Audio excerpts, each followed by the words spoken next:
오늘은 요한복음 기적 시리즈 6번째 시간입니다. 또 놓칠 것인가, 또 놓칠 것인가 라는 제목으로 말씀을 나누겠습니다. 날 때부터 맹인된 사람을 고치시는 기적이죠. 여러분, 이 맹인이 어디에서 치료를 받았나요? 네, 그렇습니다. 실로암이라는 연못에서 치료를 받았습니다. 그 연못에서 눈을 씻었더니 눈이 밝아지는 기적을 경험하게 되죠.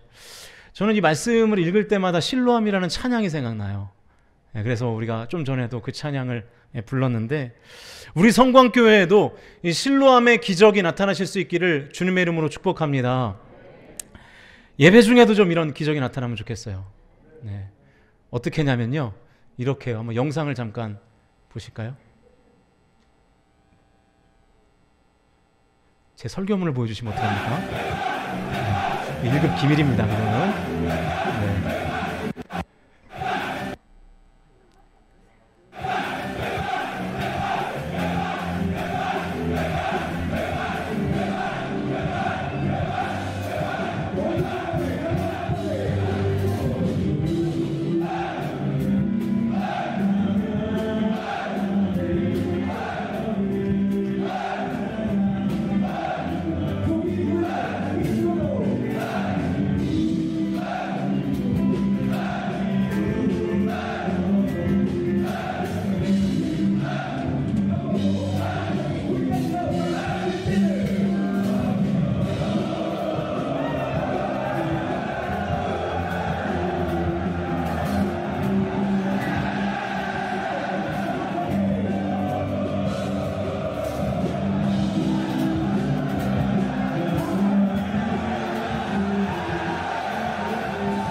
기적이 임하고 있죠. 네.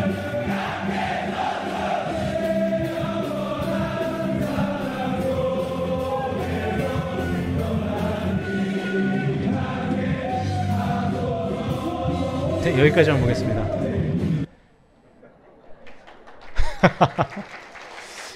우리 교회도 저렇게 찬양하기를 축복합니다. 네, 얼마나 좋습니까? 저렇게 찬양하면. 논산 훈련소의 예배 실황입니다. 네, 논산에 가면 그 연무대 교회라는 이제 군 교회가 있는데 좌석수가 한 5,000석 정도 됩니다. 네. 실로암이라는 찬양이 나오면 뭐 예수 믿든 예수 안 믿든 상관없어요. 네, 다들 미치고 환장을 합니다, 저 찬양에. 여러분, 우리는 어떻습니까? 우리의 찬양은 찬양할 때 정말 그 기쁨이 있으세요?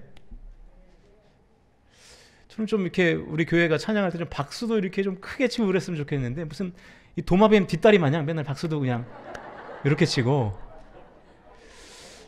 뭔가 파이팅이 없어요. 파이팅이. 예. 담임 목사를 닮으면 파이팅이 생길 텐데, 예. 아쉽습니다. 우리 교회 예배가 이렇게 기적의 도가니가 되기를 주의 이름으로 축원합니다. 네. 이제 진짜 설교하겠습니다. 네. 먼저 우리가 첫 번째 살펴봐야 될 것은 6번째 기적이 안내하는 예수님은 어떤 분이신가 하는 것이죠. 오늘 본문에 나타난 예수님은 어떤 분일까요? 화면을 보시면서 우리 9장 6절 말씀 같이 한번 읽어보겠습니다. 시작. 이 말씀을 하시고 땅에 침을 뱉어 진흙을 이겨 그의 눈에 바르시고. 여러분, 여기에 이 말씀에 그 6번째 기적에만 있는 특이점이 나와 있습니다.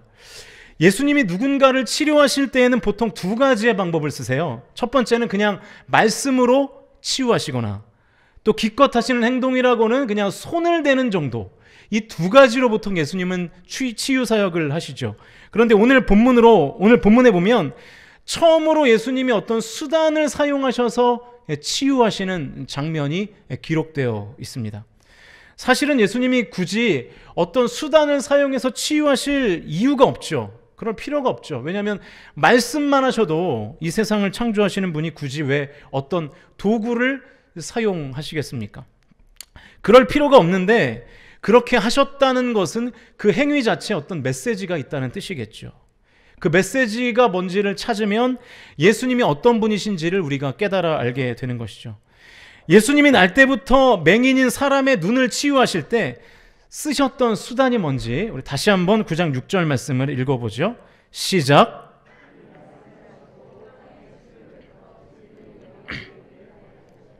자, 예수님께서 어떤 수단을 쓰셨어요? 첫 번째 수단은 침, 두 번째 수단은 진흙. 이 두 가지를 쓰셨습니다. 여러분, 이 기사를 읽을 때마다 어떤 느낌이 드세요? 주님한테 참 송구하지만 이 부분을 읽을 때마다 예수님이 좀 더럽지 않나라는 아주 경망한 생각을 해보게 되는데요. 굳이 저렇게까지 안 하셔도 될 텐데 왜 침을 쓰셨을까? 그 생각이 드는 거죠. 여러분, 물론 의학적으로 침에는 치료 효과가 분명히 있다 그래요. 그래서 우리가 모기에 물리면 뭘 바르죠? 이렇게 해가지고 침을 바르잖아요. 저만 들어온 사람입니까? 왜 다들 이렇게 안 바른 것처럼 다 바르셨잖아요, 예전에. 요즘은 안 바르시겠지만. 여러분, 핵심은 이겁니다. 예수님께서 어떻게 보면 이렇게 더럽게 보이는 퍼포먼스를 왜 하셨는가? 제가 퍼포먼스라고 말을 하는 이유는 이 퍼포먼스 자체가 약간 이 쇼적인 의미가 있는 거잖아요. 그러니까 액션 자체를 그렇게 안 하셔도 되는데 그렇게 하셨다는 것은 그 액션에 어떤 의미가 있다는 뜻이거든요. 예수님의 이 행동이 굳이 안 해도 되는 행동이거든요. 그냥 말씀으로만 고치시면 되는데 굳이 침을 뱉으시고 흙을 이기셔서 그 맹인의 눈에 바른 그 퍼포먼스 자체에 어떤 메시지가 있다는 거예요. 예수님은 왜 굳이 침을 뱉으셔서 진흙을 만드시고 맹인의 눈에 바르셨을까요? 예수님의 이 퍼포먼스를 통해서 치유 사역을 보는, 옆에서 보는 사람들이 무언가를 깨닫기를 원했던 것 같아요. 그러면 그 메시지가 무엇인가를 알려면 창세기 2장으로 가셔야 되는데요. 2장 7절 말씀 우리 같이 읽겠습니다. 2장 7절 시작. 여호와 하나님이 땅의 흙으로 사람을 지으시고 생기를 그 코에 불어넣으시니 사람이 생명이 되니라. 여러분, 하나님께서 흙을 가지고 무언가를 하신 일은 오늘 본문과 창세기 2장 7절 여기 두 군데밖에 없습니다. 방금 읽은 창세기 2장의 말씀은 사람을 창조하는 장면을 묘사하고 있는 것이죠. 하나님께서 손수 흙으로 사람을 지으시고 그 코에 생기를 훅 불어넣으시니까 사람이 살아있는 영이 된 것이죠. 하나님이 우리를 흙으로 지으셨다는 말씀인 것입니다. 그래서 에베소서 2장 10절을 보시면 우리는 그의 만드신 바라라는 이런 표현이 나오는데 여기서 이 만드신 바 할 때 그 바가 헬라어로 포이에마라는 단어예요. 따라해 볼까요? 포이에마. 포이에마. 뜻이 작품이라는 뜻입니다. 작품. 그래서 이 포이에마라는 단어에서 포임, 이 시라는 단어도 파생되기도 했죠. 영어로 하면 마스터피스잖아요. 마스터피스. 걸작품이라는 뜻이죠. 하나님이 저와 여러분을 어떻게 만드셨다고요? 걸작품으로 만드셨다는 거예요. 할렐루야. 자신감을 가지십시오. 하나님이 저와 여러분을 걸작품으로 만드셨습니다. 여러분, 제가 외모에 좀 자신감이 있는 것 같으세요? 없는 것 같으세요? 예? 있는 것 같죠? 제가 진짜 저 자신을 잘생긴 사람으로 생각해서 자신감을 갖고 있는 걸까요? 네, 뭐 없잖아 그런 것도 있는데 그런 건 아니고요. 신앙 고백이죠. 신앙 고백. 하나님이 나를 걸작품으로 만드셨는데 내가 나를 사랑하지 않으면, 내 자존감이 낮아 있으면 그거 불신앙입니다. 여러분, 자존감을 회복하실 수 있기를 주님의 이름으로 간절히 축원드립니다. 우리 옆에 분들과 다시 한번 인사하시겠습니다. 당신은 작품입니다. 시작. 한 번 더 인사하실 때 이렇게 하십시오. 그런데 왜 이렇게 훼손되셨습니까? 라고 하면 안 되고요. 네, 끝까지 들으십시오. 그렇게 하면 안 되고 그렇게 하시면 안 됩니다. 다시 한번 인사하실 때 당신은 걸작품입니다. 시작. 네. 항상 그런 의식을 가지고 사십시오. 여러분, 작품은 그 오래 갈수록 값어치가 커지죠. 그러니까 여러분, 내가 걸작품으로 나를 인식한다면 내 나이가 들을수록 사실은 나의 가치가 더 올라가는 거예요. 작품이라는 것은 어디에 있든지 어떻게 있든지 그 가치가 변하지 않습니다. 제가 새벽 예배를 인도하고 이제 자리에 앉아서 기도를 하다가 2층 복도를 빠져나올 때 항상 보는 작품이 있어요. 뭘까요? 거기에 보면 어떤 분의 작품이 이렇게 몇 점이 걸려 있어요. 누구의 작품인지 아세요? 네, 이명재 집사님의 작품이 거기 이렇게 걸려 있어요. 제가 지나갈 때마다 항상 잠깐 멈춰서 그 작품을 봅니다. 그리고 이렇게 제가 좀 수평에 민감한 사람이라 이렇게 삐뚤어져 있으면 그걸 이렇게 항상 바로 잡곤하거든요. 근데 여러분, 사실 그 2층 복도의 인테리어가 좀 어떻습니까? 좀 기도가 많이 필요하죠. 예. 지금 우리 건물이 사실 기도가 굉장히 많이 필요합니다. 지금 자막기도 지금 고장이 나가지고 지금 1부 때부터 좀 계속 지금 말썽이 나고 있는 상황이에요. 여러분, 그러나 임 집사님의 작품은 가치가 전혀 훼손이 됩니까? 훼손이 안 됩니까? 훼손이 안 되죠. 어디에 걸려 있든지 어떻게 걸려 있든지 그 작품의 가치는 그대로 유지가 되는 것이죠. 마찬가지예요. 하나님이 저와 여러분을 작품으로 창조하신 줄로 믿습니다. 그러면 여러분의 처지가 어떻든지, 여러분의 환경이 어떻든지 여러분의 가치는 변하지 않습니다. 내 처지와 상황과 환경에 상관없이 여러분은 항상 걸작품이신 것을 믿으실 수 있기를 주님의 이름으로 축원합니다. 창조 얘기하다가 여기까지 왔는데요. 그러면 이제 오늘 본문인 요한복음 9장에서 이 침과 흙을 섞어서 맹인의 눈에 바른 그 예수님의 퍼포먼스는 무슨 의미가 있는 것인가? 창조하고 관련이 있어요. 창세기 2장에서 하나님이 흙을 사용하신 그 용례에 맞추어서 보면 요한복음 9장에서 예수님이 흙을 사용하신 그 사건은 사람의 재창조를 의미하는 거예요. 또 다른 창조. 왜냐하면 성경에서 하나님이 흙을 사용하신 것은 사람을 창조할 때 말고는 없었거든요. 자, 그러면 이미 태어나서 사람의 눈을 뜨게 하는 것이 단순한 치유가 아니라 왜 창조인지를 생물학적인 어떤 검증, 과학으로 좀 설명을 해보겠습니다. 신생아는요, 신생아가 태어나면 거의 눈이 보이지 않아요. 시력이 거의 없습니다. 그러다가 이 생후 한 18개월 정도 되면서까지 시력이 거의 이제 생기는데요. 특별히 이 생후 3개월째가 되면 이 시냅스의 형성이 최고조에 달한다고 합니다. 신생아가 새로운 물체와 어떤 소리를 이렇게 접할 때 이 두뇌는 이 시냅스라고 하는 신경적 연결이 이루어지기 시작하는데, 이 신경적 연결은 쉽게 말하면 이런 거예요. 눈을 통해서 들어오는 어떤 시각적인 정보, 그리고 귀를 통해서 들어오는 어떤 청각적인 정보가 뇌로 전달되고, 그래서 이 뇌의 기억장치에 저장되는 그 과정을 시냅스가 담당하는 겁니다. 그래서 그걸 연결해 주는 거예요. 그래서 외부에서 시각적인 정보가 들어올 때 그 외부의 정보를 내 머릿속에서 그려볼 수 있도록 만들어주는 거, 외부에서 소리가 들어왔을 때 그 소리를 내가 기억할 수 있도록 만들어주는 것, 그것이 바로 시냅스의 역할입니다.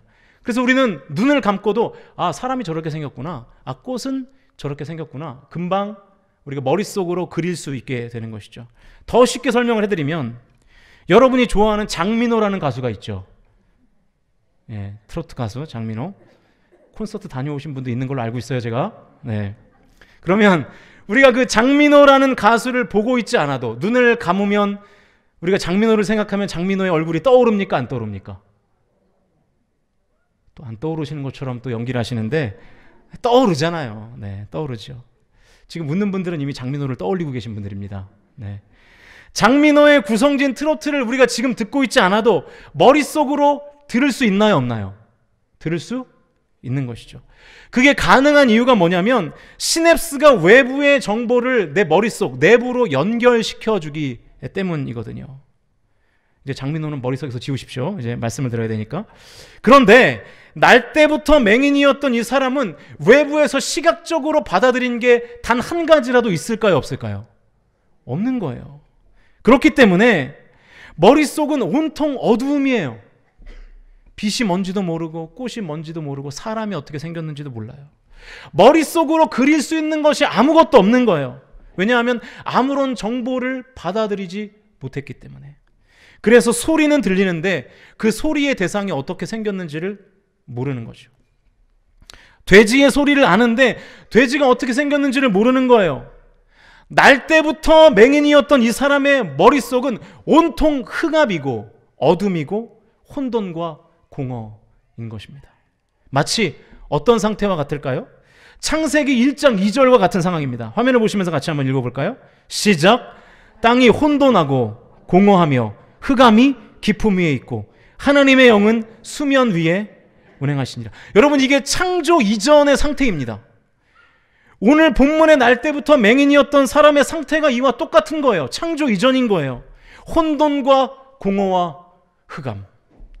그리고 창조 직전에 하나님의 영이 수면에 운행하셨던 것처럼 오늘 날 때부터 맹인된 사람이 드라마틱하게 예수님을 만나는 거예요. 요한복음 9장 1절에서 뭐라고 말씀합니까? 같이 읽어보죠. 시작. 예수께서 길을 가실 때 날 때부터 맹인된 사람을 보신지라. 혼돈과 공허와 무질서와 어둠과 흑암이 가득 차 있던 이 맹인에게 지금 예수님이 나타나신 것이죠. 그리고 예수님은 새로운 창조를 준비하고 계신 것입니다. 결국 흙으로 사람을 창조하신 하나님께서 다시 흙으로 이 맹인의 삶을 재창조하고 계신 거예요. 여러분, 예수님은 그저 맹인의 눈을 뜨게 한 것이 아니라 그 사람을 다시 태어나게 하신 줄로 믿습니다. 단지 고치신 것이 아니라 다시 창조하신 것입니다. 단지 고치신 것이 아니라 다시 새롭게 창조하신 거예요. 그의 삶을 새롭게 다시 시작하도록 하신 것이죠. 왜냐하면 예수님이 고치신 사람이 그냥 맹인이 아니라 날 때부터 맹인이었기 때문입니다. 어느 정도 살다가 맹인이 됐으면 적어도 머릿속에 뭔가는 들어있어요. 그래서 지금 당장 내 눈앞에 사람이 보이진 않아도 사람이 어떻게 생겼는지를 알 수 있다고요. 그런데 이 사람은 날 때부터 맹인이었기 때문에 머릿속에 맺히는 상이 아무것도 없는 거예요. 그러나 날 때부터 맹인이었던 그의 머릿속에는 아무것도 없었지만 지금 하나님께서 그 사람의 인생에 찾아오셔서 다시 새로운 삶을 시작하게 하시는 것이죠. 여러분, 이 맹인의 삶이 살았으나 죽은 것 같은 삶 아니었겠습니까? 그래서 예수님께서는 살았으나 사실 죽은 것 같은 그의 인생을 재창조하고 계시는 것이죠. 그래서 새 삶을 부여하신 것입니다. 맹인을 새삼스럽게 만드신 것입니다. 할렐루야. 여섯 번째 표적이 안내하는 예수님은 다시 시작하게 하시는 분이에요. 다시 시작하게 하시는 분. 예수님은 우리에게 다시 기회를 주실 줄로 믿습니다. 예수님은 혼돈과 공허와 흑암에 있는 우리의 삶을 완전히 새롭게 하셔서 다시 시작하게 하시는 분이신 것을 저와 여러분이 믿으실 수 있기를 축복합니다. 여러분, 혹시 이제 더 이상 기회가 없다고 생각하십니까? 성경에는 더 이상 의사를 찾아가거나 치료를 받는 것을 포기한 사람이 있습니다. 이혼해서 다시는 누군가를 사랑하거나 신뢰할 수 없게 된 사람도 있었어요. 반복되는 실수 때문에 아무에게도 성실함을 인정받지 못한 사람도 있었습니다. 사회적으로 치욕을 당해서 친구와 가족으로부터 버림받은 사람도 있었어요. 성적으로 너무 파괴되어서 건강한 성이 무엇인지를 잊어버린 사람도 있었습니다. 혈루증을 앓던 여인, 우물가의 여인, 세리, 문둥병자, 가늠하다 붙잡힌 여인, 다 그런 사람들이었잖아요. 그러나 예수님은 그들 모두를 새롭게 하신 줄로 믿습니다. 새삼스럽게 하신 줄로 믿습니다.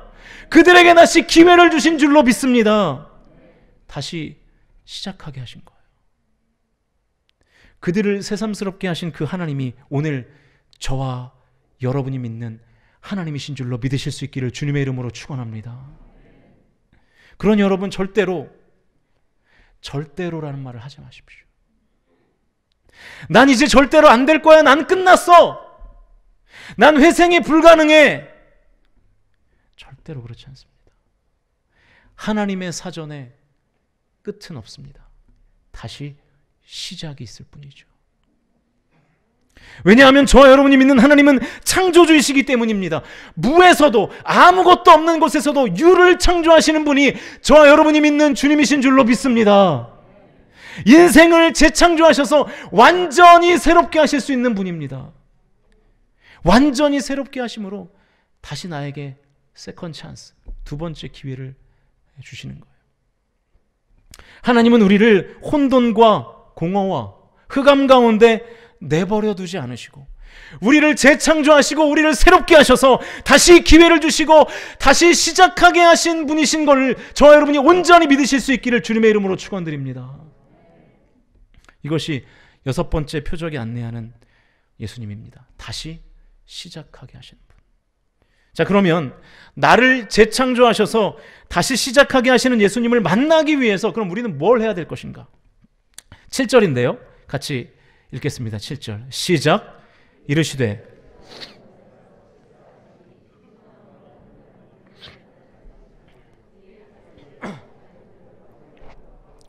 자, 여러분 날 때부터 맹인이었던 이 사람이 언제 눈이 떠졌나요? 실로암에 가서 씻었을 때 눈이 떠졌죠. 왜 하필 이 타이밍일까요? 침과 흙을 섞어서 눈에 바른 즉시 눈이 떠졌으면 예수님이 더 돋보였을 텐데요. 왜 굳이 예수님은 이 맹인에게 실로암까지 가서 씻으라 그리하면 눈을 뜨게 될 것이다, 왜 이렇게 말씀하셨을까요?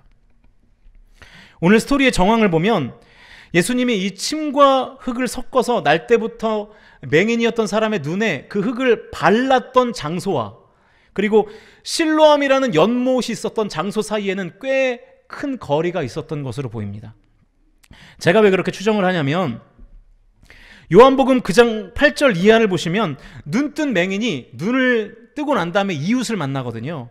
이웃들과 만난 장소는 또 실로암도 아니고 제3의 장소예요. 그러니까 맹인의 이웃들은 예수님도 못 봤고 실로암에서 눈을 씻는 이 맹인도 못 봤습니다. 그러니까 예수님과 맹인이 같이 있었던 곳, 그리고 실로암이라는 곳, 마지막으로 이웃들이 있었던 곳이 다 떨어져 있는 서로 다른 곳이었다는 뜻이에요. 그러면 이렇게 결론을 내릴 수 있겠죠. 아직 눈을 뜨지 못한 맹인이 꽤나 먼 거리를 이동해서 실로암으로 간 거예요.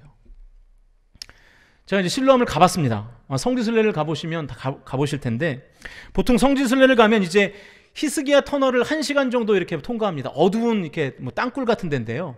그 히스기야가 물을 대려고 이렇게 그 터널을 만든 그런 그 공간이 있거든요. 그래서 보통 성지순례를 가면 거기를 다 갑니다. 그 사진 한번 잠깐 보여주실까요? 저기가 이제 실로암 연못인데요. 실제로 저렇게 생겼습니다. 지금도 사람들이 저기서 막 물놀이하고 그래요. 히스기야 터널을 통과하는 것도 마냥 쉬운 일은 아닙니다. 물이 있는 길이 있고요. 물이 없는 길이 있어요. 그래서 힘든 사람들은 물이 없는 길로 가라 그러고 좀 이제 체력이 되는 사람들은 물이 있는 길을 가야 되거든요. 이 맹인이 히스기야 터널을 통과하지는 않았겠지만 예수님과 함께 있던 곳에서 실로암까지는 꽤 거리가 멀었을 거라고요. 그런데 맹인이 실로암까지 걸어서 간 거예요. 앞이 안 보이는데 어떻게 갔을까요? 두 가지의 경우의 수가 있을 수 있겠죠. 혼자 더듬더듬해서 갔거나 아니면 주변 사람의 도움을 구해서 거기까지 갔거나, 둘 중에 하나였을 겁니다. 그런데 여러분, 오늘 본문에 숨겨져 있는데요, 오늘 본문에는 이 맹인의 멘탈 혹은 맹인의 삶에 대한 의지를 볼 수 있는 대목들이 있어요. 여러분, 오늘 본문에 나타난 맹인의 정신 상태가 어땠을 것이라고 생각하십니까? 오늘 본문의 단락이 9장 1절부터 11절까지인데 이 맹인은 11절에서 비로소 말을 하고 있어요. 그 전까지는 아무 말도 하지 않아요. 10절에서 눈이 어떻게 떠졌냐고 이웃들이 물어보니까 그제서야 비로소 말을 합니다. 그 전까지는 아무 말도 하지 않아요. 예수님이 다가와도 말을 하지 않습니다. 여기까지는 이해가 되죠? 눈이 보이지 않으니까요. 그런데 제자들이 그 맹인을 보면서 이렇게 시니컬하게 얘기합니다. 저 사람이 저렇게 된 이유가 자기의 죄 때문입니까? 아니면 부모님의 죄 때문입니까? 사실 이거 신뢰되는 얘기죠. 당사자 앞에서 그런 얘기를 한다는 거는. 이렇게 시니컬한 질문을 예수님과 제자 사이에 막 나누고 있어도 이 맹인이 한마디도 하지 않습니다. 분명히 다 들었을 거 아니에요. 바로 옆에서 얘기했고 맹인의 귀에는 들렸으니까요. 열불이 나야 정상 아닙니까? 안 그래도 죽은 듯이 살고 있는데 내가 죄 때문에 이렇게 됐다고? 날 때부터 이렇게 된 건데? 그리고 부모님의 죄 때문에 내가 이렇게 됐다고? 성질을 내야 정상이잖아요. 그런데 아무 말도 없어요. 그리고 예수님이 침과 흙을 섞어서 그 눈에 바를 때에도 이 맹인은 이런 반구하지 않습니다. 여러분, 사실은 뭔가 반응이 있어야 정상 아닙니까? 아니, 이게 뭐야? 어떤 놈이 내 허락도 안 받고 내 눈에 뭘 발라? 얘기해야 정상이잖아요. 나 맹인이라고 무시하는 거야? 누가 고쳐달랬어? 이게 정상적인 반응이죠. 누가 내 앞에서 내 이야기를 막 떠들어도 아무 말도 하지 않고, 누가 내 몸에 손을 대도 아무런 말도 아무런 행동도 하지 않는 거예요. 무반응입니다. 여러분, 이게 무슨 뜻일까요? 왜 그랬을까요? 왜 나를 험담해도 내 몸에 손을 대도 이 맹인은 아무 말도 하지 않고 아무 행동도 하지 않은 걸까요? 무기력증에 빠진 거예요. 나를 험담해도 내 몸에 손을 대도 그냥 무기력하게 내버려 두는 거예요. 다 포기해버린 거예요. 인생을 다 포기해버린 거예요. 그래서 예수님이 단박에 그 자리에서 말씀으로 치유하시지 않고 굳이 눈에 흙을 발라서 먼 거리에 있는 실로암으로 가서 씻게 하신 것입니다. 왜요? 그에게 있어서 진정한 저주는 실명이 아니라 무기력이라고 예수님이 판단하셨던 것이죠. 그래서 그 무기력을 깨고 네 발로 네가 실로암까지 걸어가서 네 눈을 씻어라. 그러면 낫게 될 것이다. 이렇게 말씀하신 것입니다. 결국 그가 무기력을 깨고 위험을 무릅쓰고 실로암까지 갔을 때 비로소 그의 눈이 밝아지게 된 줄로 믿습니다. 만약 누군가가 도와줬더라도 최소한 주위 사람에게 도움을 구하는 말 정도는 했겠죠. 제발 저를 저기 실로암까지만 데려다 주십시오 하는 그 한마디의 말이 무기력의 저주에서 벗어나는 시작의 말이 됐을 겁니다. 사랑하는 성도 여러분, 예수님께서 나에게 다시 시작할 기회를 주실 때 그 기회를 여러분이 진정으로 놓치기를 원치 않으신다면 무기력에서 벗어나야 돼요. 그 무기력을 깨고 실로암으로 가지 않는 한 눈을 뜨지 못할 겁니다. 무기력을 깨고 실로암으로 갔기 때문에 이 맹인은 비로소 눈을 뜨게 된 것이죠. 여러분, 실로암까지 가는 것은 내가 해야 될 일입니다. 그 누구도 도와줄 수 없는 일이에요. 내가 해야 돼요. 무기력을 깨는 것은 내가 해야 되는 일입니다. 주님이 나에게 다시 기회를 주심으로 다시 시작하게 하실 때 우리는 무기력이라는 저주를 쳐 부셔서야 될 줄로 믿습니다. 여러분, 기회를 또 놓치실 겁니까? 내가 기적을 만들어낼 수는 없지만 실로암까지는 갈 수는 있잖아요. 여러분, 갈 수 있습니다. 할렐루야. 할 수 있습니다. 할렐루야. 영적 무기력을 깨는 순종의 한 걸음이 당신의 눈을 뜨게 할 줄로 믿습니다. 영적 무기력을 깨는 순종의 한 걸음이 저주를 끊게 될 줄로 믿습니다. 영적 무기력을 깨는 그 순종의 그 한 걸음이 당신을 새로운 삶으로 인도하게 될 줄로 믿으실 수 있기를 축복합니다. 결정은 내가 하는 거예요. 그저 무기력하게 쓰라림을 인생의 숙명으로 받아들이고 살 것인가? 아니면 새삼스럽게 다시 시작해서 더 나은 삶을 살 것인가? 비터와 베터 사이에서 선택은 내가 하는 것입니다. 결정은 여러분이 하는 거예요. 이제 말씀을 정리하겠습니다.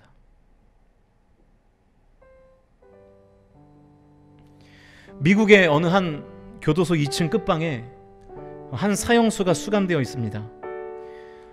그 사형수의 얼굴에는 흉측한 칼자국이 있었어요. 한 교도관이 그 사형수에게 세상 사람들이 시선을 모았던 뉴스가 실린 신문 한 장을 전달해 줬습니다. 사형수가 그 신문 일면에 난 한 사람의 사진을 보고 갑자기 막 울기 시작하는 거예요. 통곡하는 거예요. 일면의 헤드라인은 이랬습니다. 미국의 제22대 대통령 클리브랜드 취임. 교도관이 궁금해서 묻습니다. 왜 그 신문을 보고 그렇게 우십니까? 사형수가 고개를 떨구면서 이렇게 얘기합니다. 나는 클리브랜드와 프린스턴 대학 동창이었고 친한 친구였습니다. 내가 1등으로 그가 2등으로 학교를 졸업했죠. 그리고 나는 그와 함께 변호사로 열심히 일했습니다. 내가 어느 날 그에게 함께 술을 마시러 가자고 권했더니 그는 잠시 망설이다가 따라 나섰습니다. 술집으로 가는 길에 작은 교회에서 예배 시간을 알리는 종소리가 들렸습니다. 클리브랜드가 그 종소리를 듣고 이봐 친구 미안한데 나는 교회를 가야겠네 라고 하자 제가 그에게 교회는 나중에 가도 되잖아, 오늘은 일단 즐기자 라고 설득을 했지만 그는 결국 내 손을 뿌리치고 교회로 향했습니다. 그때부터 나와 그는 갈림길에서 서로 다른 길을 걷게 됐습니다. 그 뒤로 나는 더 이상 그를 볼 수 없었습니다. 그날 혼자 술을 마시다가 싸움에 휘말려서 제가 감옥에 가게 됐거든요. 그 뒤로 나는 계속 술집을 전전했고 감옥도 이리저리 옮겨 다녀야 했고 결국 이렇게 사형수가 되었습니다. 그런데 그는 오늘 대통령이 됐군요. 교회의 종소리를 듣고 다시 시작할 수 있는 기회를 잡은 사람과 무기력하게 그 기회를 놓쳐버린 사람은 결과적으로 극명하게 서로 완전히 다른 인생을 살게 되었습니다. 여러분, 오늘 이 기회를 또 그냥 무기력하게 놓치실 겁니까? 하나님은 지금 내 인생에 찾아오셔서 다시 시작을 알리는 종소리를 울리고 계시는데, 나에게 다시 시작할 수 있는 기회를 주시는데 그 주님의 손을 또 무기력하게 그냥 놓치시겠습니까? 또 그 기회를 놓치실 겁니까? 바라기는 오늘 저와 여러분이 무기력을 깨고 나를 새롭게 창조하시는 예수님을 만나실 수 있기를 주님의 이름으로 축복합니다. 과거의 나의 기록을 다 삭제해 주시고 새로운 나를 만들어 주시는 예수님의 기적을 오늘 저와 여러분이 맛보아 깨닫게 되시기를 축복합니다. 무기력을 깨고 박차고 일어나십시오. 절망의 자리를 들고 일어나십시오. 눈이 밝아지는 기적을 맛보게 될 것입니다. 무기력을 깨면 다시 나에게 새로운 삶을 재창조하게 하시는 그 하나님의 은혜가 나의 삶 가운데 임하게 될 줄로 믿습니다.